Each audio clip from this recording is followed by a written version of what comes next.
y'all? Thanks for stopping by the channel, and this is going to be my recap and review for Real Housewives of Miami. This is season 4, episode 1. So let's get into it. So before we get into the review, we just got to say RIP to Mama Elsa. RIP to Mama Elsa. I will say I didn't appreciate Elsa when I was younger because I remember this show coming out when I was in high school.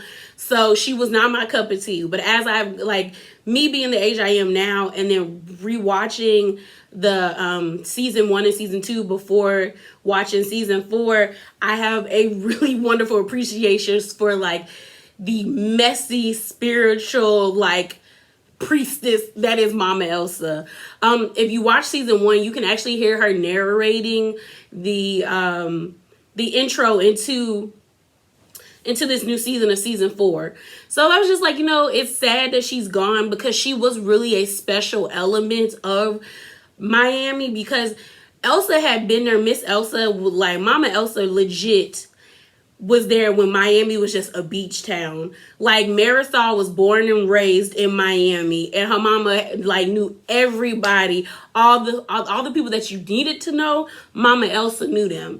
So I was just it's bittersweet because she's not here. So rest in peace, rest in power, Mama Elsa. I hope you upstairs, you jigging up there with the old people up in heaven, Yeah. So let's get into this episode. We see the OGs deciding to have lunch. And I decided to watch season 1 and season 2 on Peacock. Peacock does have all 4 seasons, but if you're interested in watching current episodes of season 4, you have to have their subscription. But I did watch them, like I just said, season 1 and season 2. So Marisol, Alexia, Lisa, Adriana, and Larsa. And y'all know if I'm looking down, it's the notes. It's the notes. So they're all meeting up. Marisol and Alexia are 54. Adriana is 56. Lisa is 39. And Larsa is 47. Mind you, I don't really consider Larsa an OG, to be honest. I think they decided to let Larsa come back as an anchor because they feel like maybe getting more information about what happened between her and the Kardashians probably would pull in viewers. But to me, I think we could have did without Larsa, in all honesty. The crazy thing is Larsa has the same voice but a different face, because Larsa was only on season 1. She didn't come with the ladies when they got renewed for season 2.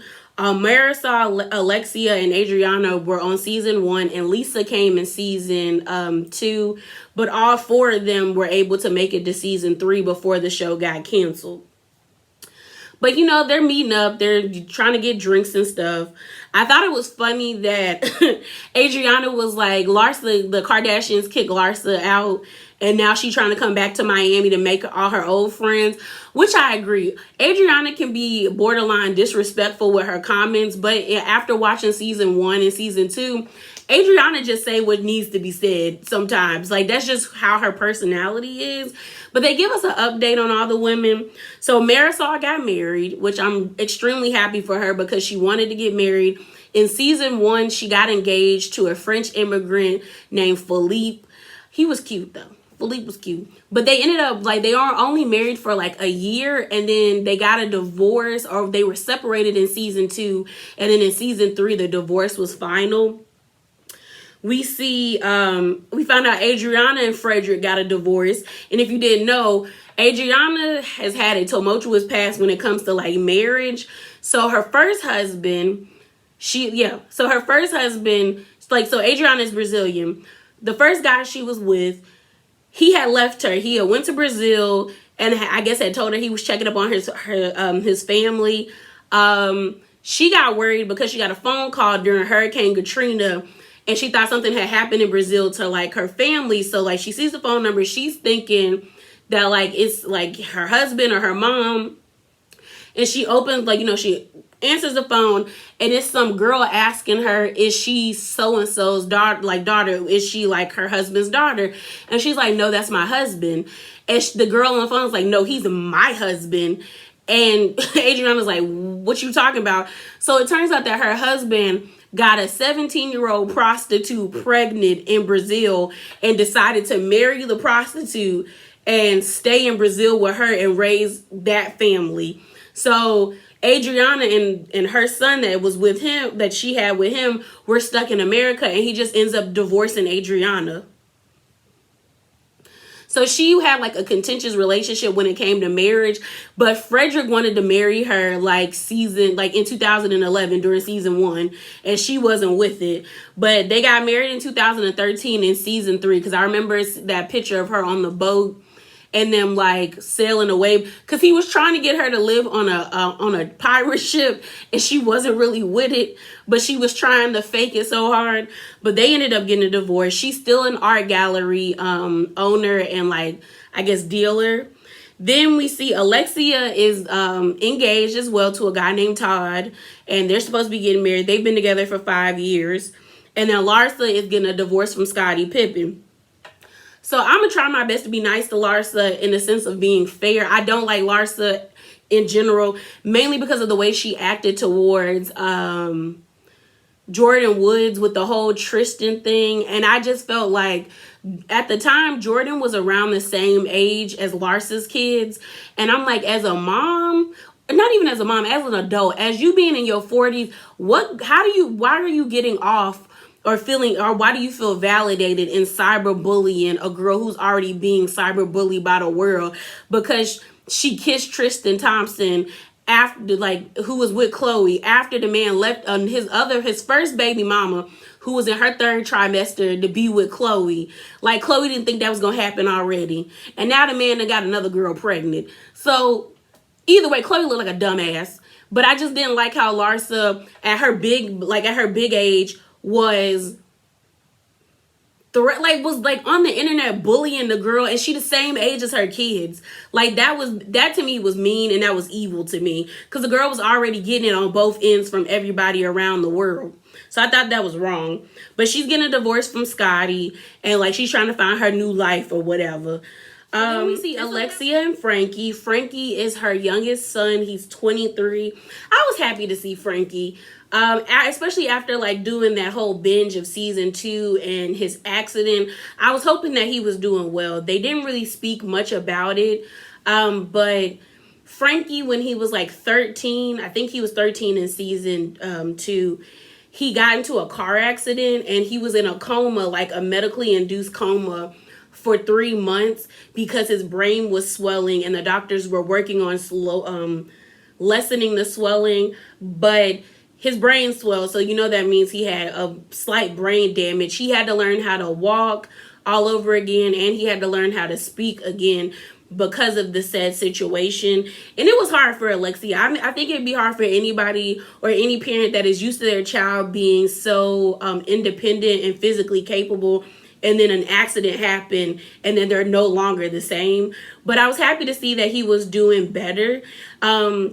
She used to work at that magazine that had William. That's a fine man. That they show. William Levy. William Levy is a fine man. That's a good looking man. They showed what's it called? Flashbacks. So Alexia and her second husband Herman owned like this really well. I say it's similar to Jet Magazine in the sense of like it was catered towards a certain demographic. Like Jet Magazine is for Black people. It's for us.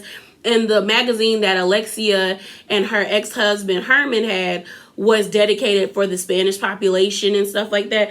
But when she got a divorce, they divorced, and then unfortunately he passed away due to a heart attack. And his Herman had his own sons. So Alexia has 2 sons, which is Frankie and Peter. Peter and Frankie were from her first marriage. And then what's his name? Yeah, Peter and Frankie was from her first marriage. And then Herman had 2 sons of his own who were a lot older than Frankie and Peter.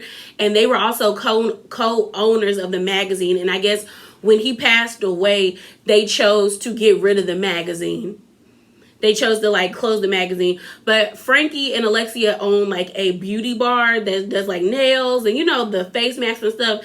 And I like that. I like how she said this is for this is you and us. Like this is ours together, because he is still an adult and he still should be able to have an income of his own. So we see her pull up in this nice penthouse. Okay, it's 10,000 square feet. The way that car backed up in, I said, okay. I said, okay. So Alexia has a fiance. His name is Todd.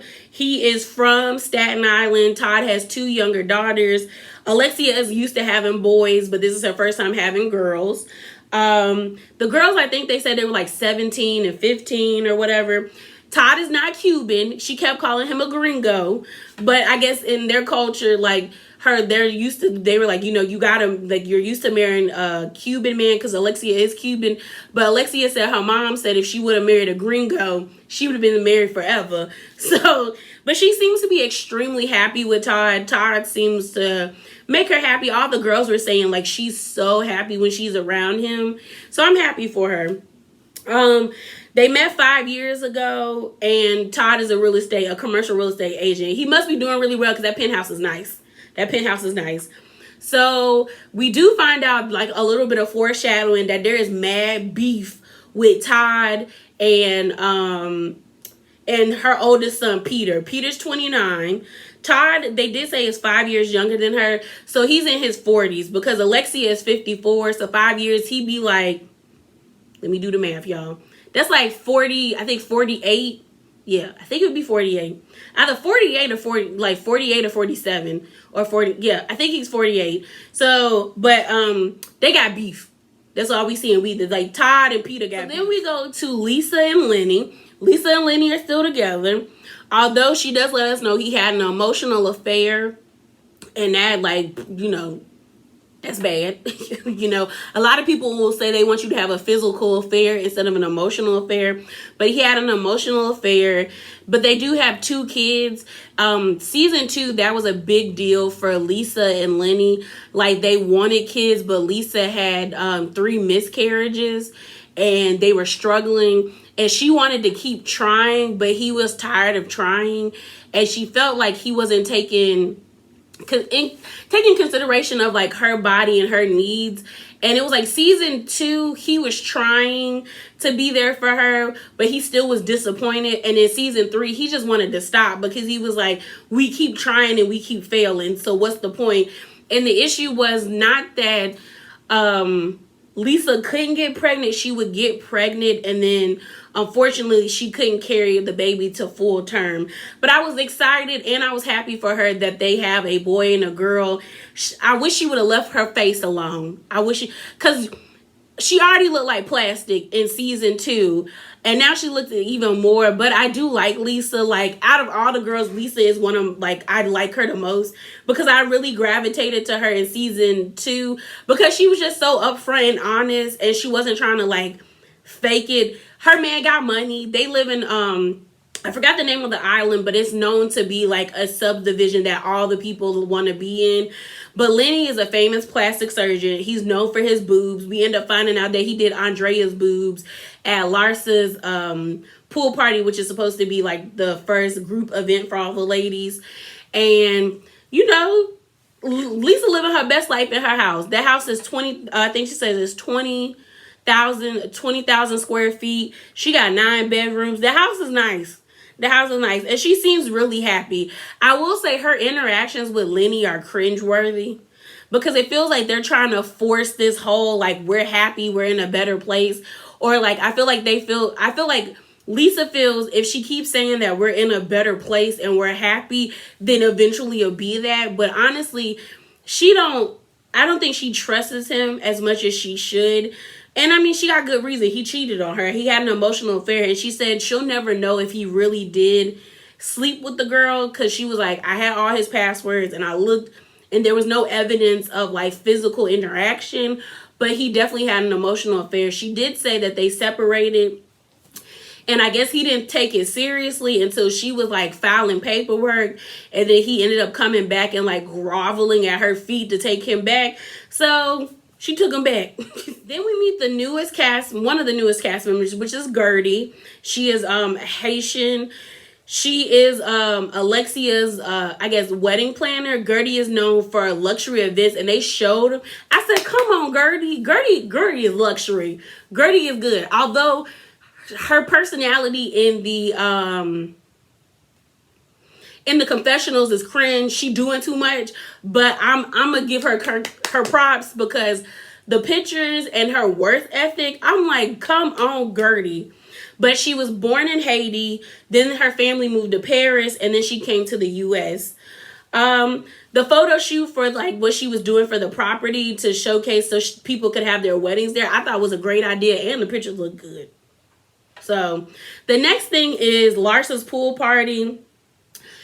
I didn't say this in the beginning, but when all the ladies met, the OGs met, they were all trying to figure out why Larsa is on OnlyFans. Larsa says she makes $10,000 a day on OnlyFans. Excuse me, and I bet she probably do.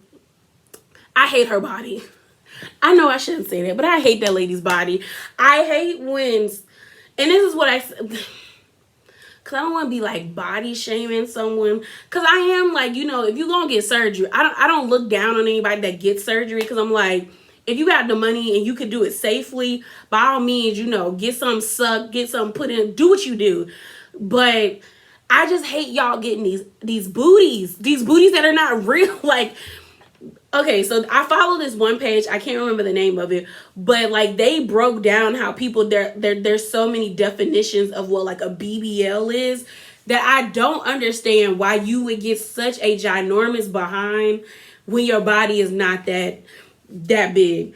Larsa is like short, and I don't get like this is unrealistic. Nobody's body is a straight back, big old booty, straight legs.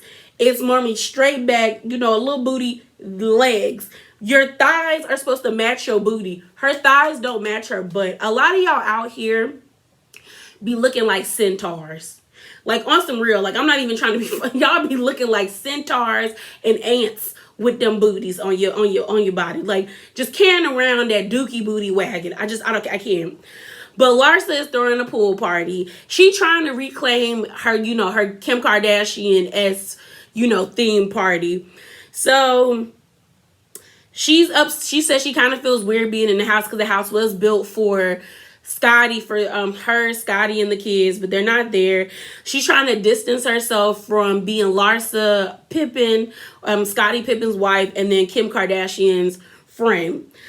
She was being thirsty over the lifeguard. He was cute, but he looked damn near the same age as her son. So I was like, chill out, Larsa.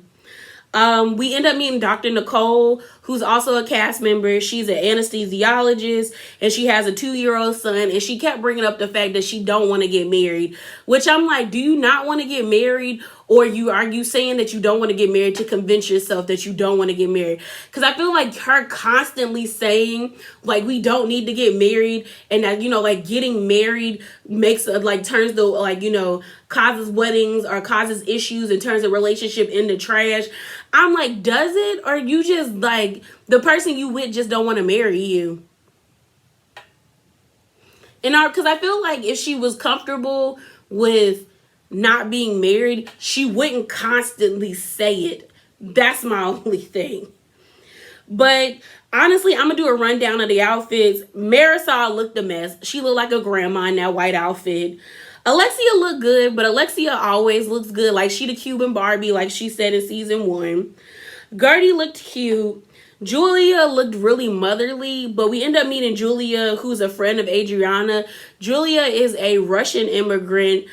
She called it the USSR, so that's how old she is. Julia is 49, but she is married to Martina, who is a famous tennis player.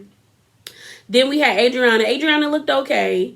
We see Larsa. I just didn't understand why Larsa had on a fishnet outfit like Phaedra did in that one season when Kenya made fun of her putting the booty pads in. And I'm like, it's a pool party, but you don't have to be out here like this. And then Lisa looked nice. I think Lisa looked the most appropriate. She was in a swimsuit, but she had on a pullover that was see-through, and she looked nice. Then we meet Kiki Bath. Kiki is cute. I think she's pretty, but Kiki is like... Kiki made herself look stupid to me because we see Julia, Marisol, and Kiki at the bar. And we end up finding out that Julia has a farm. So Julia and Martina have a farm. I guess that's in the country area of the Miami area. And then they have like a beautiful beach house that they're renovating. And we'll talk more about that in episode 2. And they were asking her about like the goats because Julia has like goats, ducks, chickens, and all that stuff. And they were talking about goat's milk. Kiki gonna say, can you suck the milk out of the teat? And Marisol looked at her like, girl, that's stupid. And then Kiki got offended. And I'm like, Kiki, no, you sound dumb. And Kiki was like, I just had a question. I said, no, you sound stupid. That was a stupid question. Even though they say there are no stupid questions, that's a stupid question. Because even if you don't know how to milk a cow, the first thing your mind doesn't go to putting your mouth on no cow's titty. So Kiki sounded stupid. So I was with Marisol when Marisol was like, that's only done in porn, and no. And Kiki got offended, but I was like, no, you sound dumb. You sound dumb, Kiki. You're pretty, but you're dumb. But we end up finding out that Julia and Martina are the first lesbian couple to be featured on Bravo. They're cute and whatever. Marisol shaded Nicole. So Marisol says Nicole is shady, that Nicole will be nice to you in your face and then talk badly behind your back. And I kind of get that vibe from Miss Nicole, just a little. Because I feel like she's being fake right now with the whole, like, I don't want to get married. Because I really do feel like if you really don't want to get married, you wouldn't constantly say it. But the episode ends with, oh no, before then, you can tell that Larsa misses being with the Kardashians because they took a picture at the end where they all had on these same outfits. And it was talking about, like, I think it was like a pullover. Like, I would have liked it because I do like pullover sets. But it was a pink pullover with pink pants. And, like, Kiki was doing her modeling thing because Kiki did look good in the front with, you know, her hand on her knee like that. I said, okay, Kiki, okay. She looked good.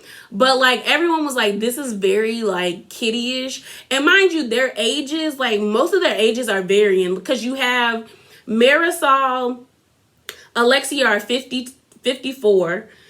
Adriana is 56. Lisa's 39. Nicole is 36. Kiki's 32. Gertie is 40, I think 43. And then Larsa's 47. So I got them being like, this is kiddie-ish. But I could see that as much as Larsa is trying to distance herself from the Kardashians, taking that picture of all of them in the same outfits was very Kardashian-esque. Like, we have seen so many pictures of the Kardashians with all of them having matching, like, pajama sets, matching like t-shirts, matching jogger outfits when they have parties and stuff. So I was like, Larsa, for someone who's saying she doesn't want to be connected to them, you show doing things that is connected towards them. But the episode ends where we have Marisol, Alexia, and Johnny, who is Marisol's what's it called? Marisol's assistant. So on season 2, there was rumors going around that Herman, Alexia's husband, was gay. And allegedly, there were rumors going around, allegedly Herman was gay. So when Herman passed away, because Alexia and Herman got a divorce, and unfortunately, a year after they got a divorce, he died of a heart attack. At the funeral, they said that his lover was at the funeral. So I guess it was confirmed that Herman was either gay or bisexual. And Johnny said he ran into the lover, and the lovers told Johnny that whatever she wants to talk about, I'm willing to talk about it with her.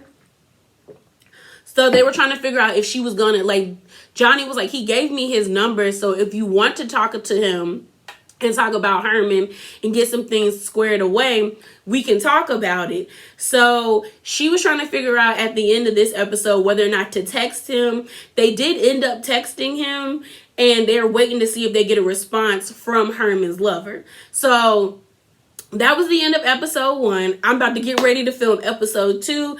But let me know your thoughts below. Like, are you interested in watching this season of Real Housewives of Miami? Do you have any favorites of the prior season, or are you just going into this blind and just down for the ride? But yeah, y'all, that is it. That is all. Remember to be bravely authentic. And I'm out, y'all. Deuces.